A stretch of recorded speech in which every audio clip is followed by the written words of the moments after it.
So, we need to talk about the body in the room. You know who I'm talking about. Radio Shack.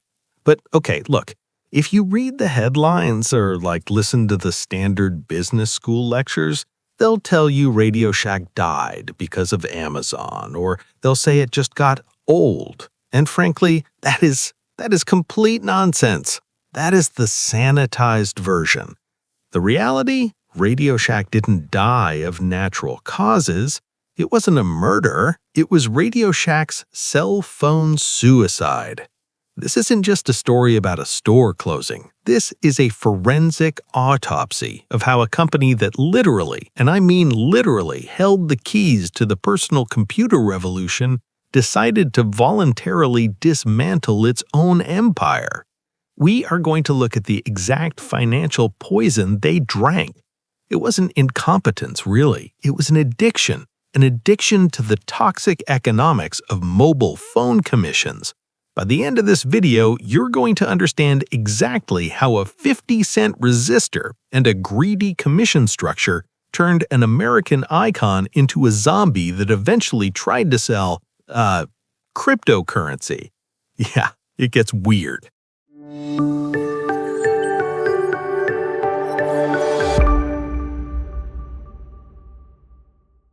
But before we get into the grim details, I want you to just pause for a second. Close your eyes. Can you smell the store? That weird mix of, ozone, old carpet, soldering iron smoke? If you're over 30, you know exactly what I mean. Radio Shack wasn't just a store. It was the third place for every nerd, hacker, and engineer in America. If you needed a fuse for your microwave on a Sunday afternoon, where else were you going to go?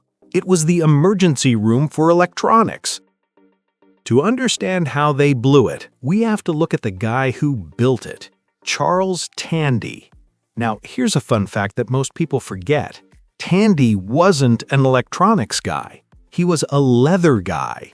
His family business, Tandy Leather, sold moccasin kits to Boy Scouts. Seriously. And in 1963, he bought this failing chain of 9 stores in Boston called Radio Shack for basically pennies. Why? Because he realized something brilliant. He realized the psychology of a guy making a leather wallet is the exact same as a guy building a ham radio. Tandy had this theory. He called it the Albanian theory.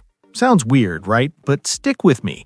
He believed his customers were like this isolated tribe of Albanians. They didn't care if the economy was crashing, they didn't care about fashion. If they needed a specific part to finish their project, they needed it now.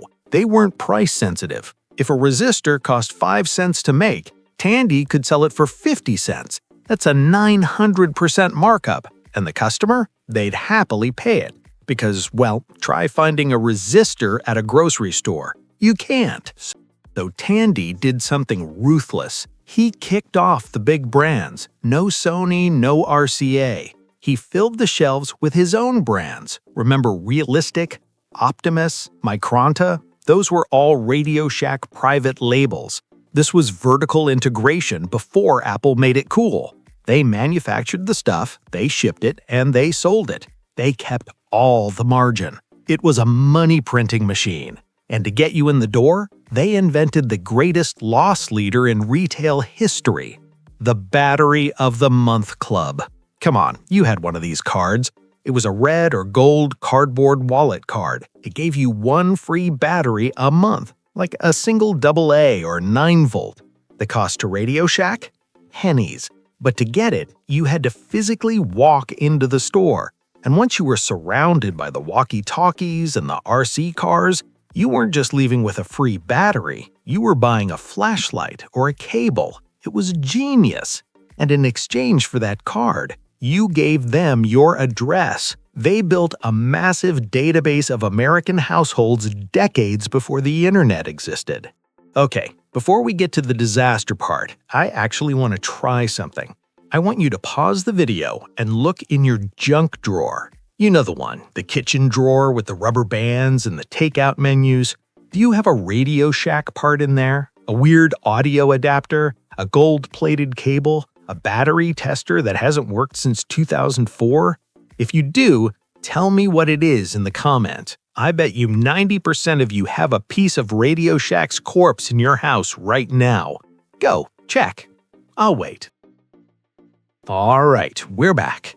Now, we have to talk about the elephant in the room, the PC revolution. History has this way of rewriting itself to make it seem like it was always Apple versus PC. But in 1977, the king wasn't Steve Jobs, it was Radio Shack. In 1977, they released the TRS-80, the Trash 80. And get this, in that first year, Apple sold maybe 600 computers. Radio Shack sold 100,000. They had 66% of the market. They were the default computer for an entire generation. But here is where the first crack in the foundation appears. Radio Shack got greedy. They kept their ecosystem closed. If you wanted software or a printer, you had to buy it from the Shack. Meanwhile, IBM came along with open architecture and suddenly you could buy parts anywhere. Radio Shack clung to their proprietary world too long. By 1993, they realized they couldn't compete on hardware manufacturing anymore. They sold the computer division. They exited the game. And that left a massive hole in their soul. They needed a new hit product. And unfortunately, they found one. Enter the mobile phone. Now, in the 90s and early 2000s, the economics of selling cell phones were insane. It was like a cheat code for money. It worked on a residual model. This is crucial. If Radio Shack sold you a Sprint contract, they didn't just get paid once. They got a cut of your phone bill every single month for years. It was passive income. By 2002, they were making like $140 million a year just for doing nothing. It was free money. And like any source of easy money, it became an addiction. Corporate got hooked on the residuals. They stopped caring about the 50-cent resistors or the hobbyists.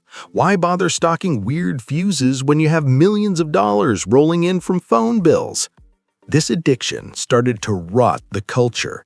They introduced SPIFs, Sales Performance Incentive Funds, basically bounties. If an employee sold a phone, they got $20 cash in their pocket. If they sold a $500 stereo, maybe nothing. So, put yourself in the shoes of a Radio Shack employee. You're making minimum wage, a guy walks in looking for a capacitor for his science project, that sale is worth 99 cents. You make zero commission. Another guy walks in looking at phones. That sale puts $30 in your pocket. Who are you going to help? Exactly. The helpful nerd who knew how to solder was replaced by let's call it the cell phone shark. The customer experience tanked. You'd walk in for batteries and get interrogated about your mobile carrier. It was awful. But here is the twist. The drug dealer, in this case the mobile carriers like AT&T and Sprint, decided to cut off the supply. Around 2010, smartphones took over. The iPhone arrived. And the carriers realized, wait, we don't need Radio Shack anymore. People will come to us for the iPhone. So they changed the deal. They killed the residual model. No more monthly checks. They switched to a one-time upfront commission. And they slashed the margins on the hardware. Radio Shack was trapped. By 2014, mobile phones made up 50% of Radio Shack's total sales. Think about that. Half their business was a product where they had zero competitive advantage. They were fighting a war in a red ocean, a blood-filled water where they were competing against Best Buy, Walmart, Amazon, and the carrier's own stores. They had abandoned the blue ocean of high-margin parts, the Albanian theory, to become a generic reseller of low-margin glass rectangles. They were essentially renting out their own shelves to Sprint. While the strategy was burning, the operations were imploding. Under a CEO named David Edmondson, who, by the way, later resigned for faking his college degree, They launched something called Fix 1500. They took the 1,500 lowest performing store managers and basically told them, fix it or you're fired. And then they fired 400 of them via email, not a face-to-face meeting, an email that said, unfortunately, your position is one that has been eliminated. They gave them 30 minutes to pack. 30 minutes. That's how you murder loyalty. Then there was the inventory system. They called it force feed. Sounds pleasant, right? Instead of letting store managers order what their local customers actually needed, corporate headquarters just dumped inventory on them based on algorithms. So a store in a retirement community might get sent 500 edgy cell phone cases for teenagers, but 0 hearing aid batteries. The managers couldn't order the parts they needed because their budget was tied up in garbage corporate sent them. The parts drawers, the soul of the store, started to go empty. We have to talk about the QCat. This is legendary. In the year 2000, Radio Shack invested millions, we're talking like $200 million total investment group, into a plastic cat-shaped barcode scanner. The idea was you're reading a magazine, you see an ad, you plug this wired plastic cat into your computer, scan the ad, and it opens a website. Because typing www.ford.com was apparently too hard. It was widely mocked, it was useless, and worse, it turned out to be spyware. Radio Shack gave them away for free, millions of them. It was a landfill disaster. Fast forward to 2010, desperation is setting in. They hire a new agency. They decide the name Radio Shack is too old-fashioned. So they rebrand. They tell everyone to call them The Shack. Yeah, because nothing says high-end electronics like a shack. It sounds like a place where you buy fireworks or get a tetanus shot. It was cringeworthy. They were running away from their heritage. They were ashamed of the radio part.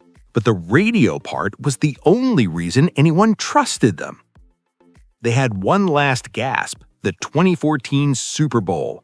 They spent millions on an ad called The Phone Call. It featured Hulk Hogan, Alf, Chucky tearing up a Radio Shack store.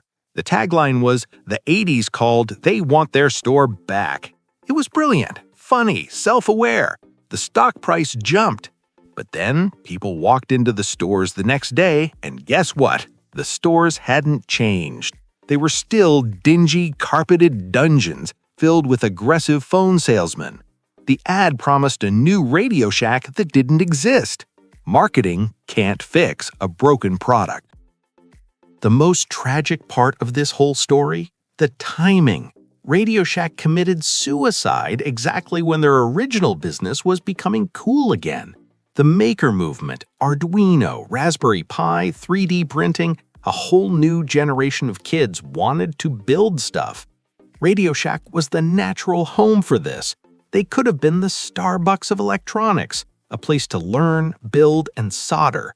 But instead of pivoting toward the makers, they pivoted away. They cleared out the parts drawers to make room for more cell phone cases. They literally threw away their salvation. The end was ugly. Bankruptcy in 2015, a humiliating deal with Sprint to open stores within a store, basically letting Sprint squat in their living room. Then another bankruptcy in 2017, and then the zombie phase. The brand was bought by internet marketers. They pivoted to cryptocurrency. They launched the radio token. The Twitter account started posting edgy NSFW memes to get attention. It was like watching your grandfather try to become a SoundCloud rapper. Just sad. So what is the lesson here? Radio Shack didn't die because technology changed.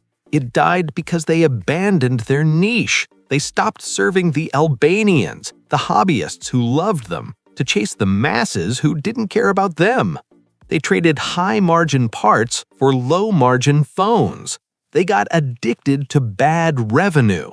It's a classic case of chasing the new thing and forgetting who you actually are.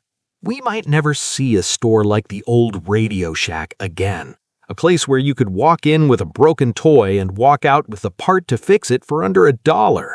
We traded that utility for the convenience of Amazon and the shiny glass of the Apple Store.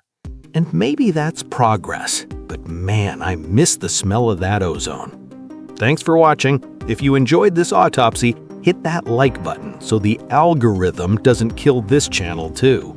See ya!